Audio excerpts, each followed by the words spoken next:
Hello, dear friends, welcome to our YouTube channel, USA Football Zone, latest football highlights. The 2026 World Cup is poised to become the largest sporting event in history. For the first time, 48 teams will compete across 3 host nations, delivering a total of 104 football matches. It is a tournament of a magnitude we have never witnessed before, yet, beneath all this excitement, some serious concerns are emerging. For thousands of fans, particularly those in the United States, certain new policies could significantly hinder the overall experience. A host of controversial new rules and restrictions are coming to light, and they have absolutely nothing to do with the action on the pitch. It is all about the fan. Now, America's most cherished pre-game tradition faces an uncertain future.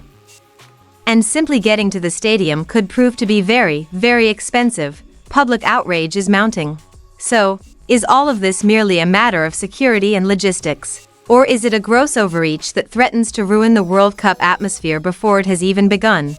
Let's start with the rule that has sent shockwaves through American sports culture: the potential end of tailgating.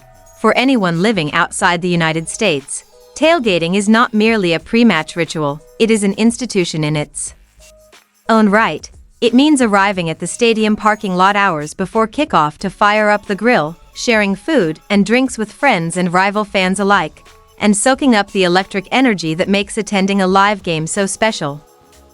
It is the very heart and soul of the American game day experience, but as the World Cup draws closer, this cherished tradition appears to be in jeopardy. When news broke that tailgating might be completely banned at all World Cup venues, the fan reaction was immediate and furious. How could FIFA and the local organizers be so insensitive? In response, FIFA issued a statement in an attempt to manage the situation, asserting that they have no official policy banning tailgating. However, there is a subtle nuance here that has caught everyone's attention. The statement clarified that host city officials may impose restrictions in specific areas for public safety reasons.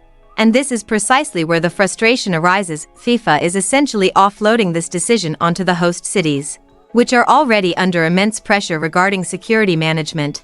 We are already witnessing the consequences. In Boston, the host committee for Gillette Stadium has announced that tailgating pre-match partying outside the stadium will be prohibited on match days. In New Jersey, parking at MetLife Stadium will be completely banned, thereby making tailgating impossible there as well. While some cities, such as Atlanta, have no plans to ban it, others remain undecided. Consequently, fans are being deprived of the very thing they were looking forward to the most.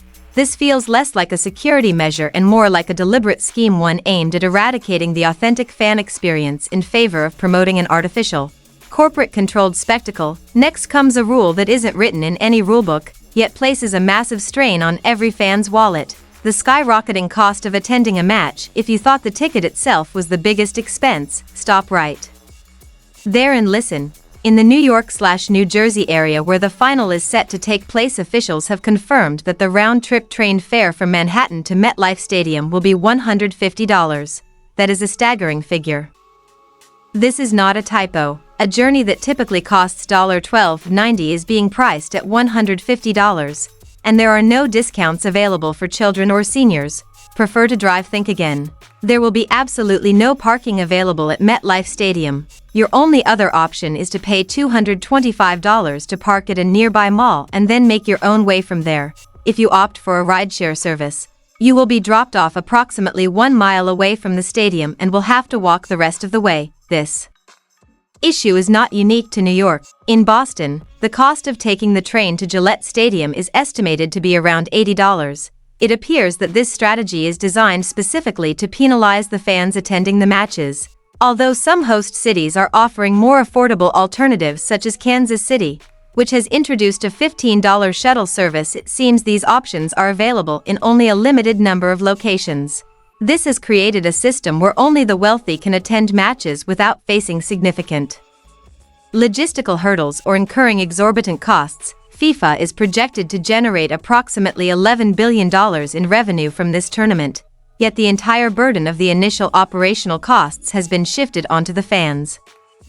This hardly strikes one as a fair arrangement, rather, it feels much more like extortion. Rule number 3 constitutes the official validation of every fan's worst nightmare: dynamic ticket pricing. For the first time ever, FIFA will employ a variable or dynamic pricing model for World Cup tickets. This means that, much like airline fares, the price you pay will fluctuate based on demand. FIFA has characterized this as a means of ensuring fair and secure access. While they have attempted to offer a false sense of security, fans know exactly what this truly implies. Ticket prices for high-demand matches are destined to skyrocket, according to initial estimates. Group S: the price of the cheapest tickets for the tournament starts at $60 and can rise to nearly $7.000 for the final. However, due to dynamic pricing, these figures represent merely the tip of the iceberg.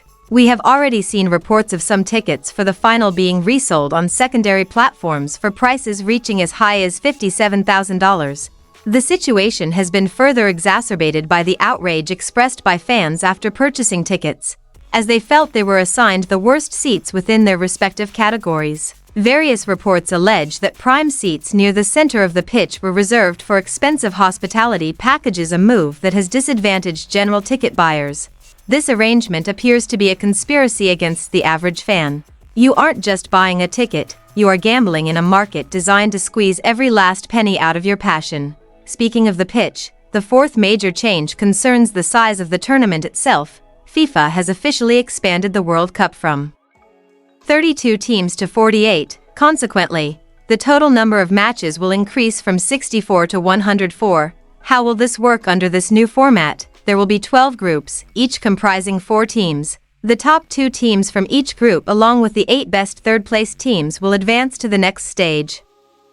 This creates an entirely new round of 32 knockout phase, adding another significant stage to the tournament. On one hand, this offers more nations the opportunity to showcase their capabilities on the world's biggest stage. On the other hand, many fear that it will dilute the quality of group stage matches and exacerbate player fatigue, as teams reaching the final will now have to play 8 matches instead of 7. This represents a fundamental shift in the spirit of the World Cup, and its true impact will remain unknown until the matches actually begin. And finally, the fifth point involves a rule that could forever transform the way referees officiate: the next generation of semi-automated offside technology, also known as SAOT. We saw an early version of this in Qatar, but a major upgrade is currently in the works for 2026. Utilizing specialized cameras mounted on the stadium roof, this technology will track multiple data points for every player on the pitch. A sensor embedded within the match ball reports its position 500 times per second, helping to pinpoint the exact moment a kick is made when a player is offside. The system automatically alerts the video assistant referee, VAR, and generates a 3D animation illustrating the offside position, all within a matter of seconds. It is hoped that this will significantly reduce the frustratingly long delays in VAR offside decisions, delays that have annoyed just about everyone. Some feel this will strip the human element from the game, while others will welcome any change that makes decision-making faster and more accurate. This could even prove to be a rule change that is genuinely beneficial for the sport. From the erosion of long-standing fan traditions and skyrocketing travel costs to a complete overhaul of the tournament format and the introduction of robot referees, the 2026 World Cup promises to be a vastly different experience. But the biggest question remains: are these changes truly good for the game? Is FIFA creating a tournament that prioritizes profit over the very passion of the fans that has made this sport so great? Are we about to witness the greatest World Cup in history, or a soulless, money-driven spectacle that destroys the true spirit of the beautiful game? Let us know your thoughts in the comments section below. And if you want to stay up to date with all the debates and news leading up to 2026, don't forget to hit the subscribe button. Thanks for watching.